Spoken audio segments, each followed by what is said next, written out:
Magandang araw mga kagabay, ngayon po'y November 26, 2024, araw po ng Martes. Napakaganda po ng ating ebanghelyo sapagkat ipinapaalala ng Panginoon na mag-iingat tayo at maging mapanuri sa lahat ng naririnig natin. Katulad na lamang po sa Gospel, binibigyang babala ng Panginoon na mag-iingat tayo sa mga bulaang propeta. No? Para bagang napakagandang pakinggan ang kanilang sinasabi, subalit wala naman pala itong katuturan at katotohanan. Ganun din po sa buhay natin bilang mga tao. Naglipa na ngayon ang puro fake news. Naglipa na ngayon ang mga kasinungalingan, mga walang katotohanan. Pero dito po tayo pinapaalalahanan ng Panginoon. Hindi porket narinig natin, pakikinggan natin agad.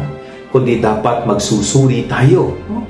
Suriin natin mabuti, i-validate natin kung totoo ba ang sinasabi ng isang tao at pinararating niya sa atin. Huwag tayong basta-basta naniniwala. Dahil sa panahon ngayon, gagamitin ang mga salitang kasinungalingan para lamang hikayatin ang ibang tao. Mag-iingat po tayo doon. Hindi lahat ng naririnig natin at ipinaparating sa atin totoo at tama. Kaya sa bawat may mga naririnig tayo, nababalitaan tayo, ipinararating sa atin, palagi nating susuriin.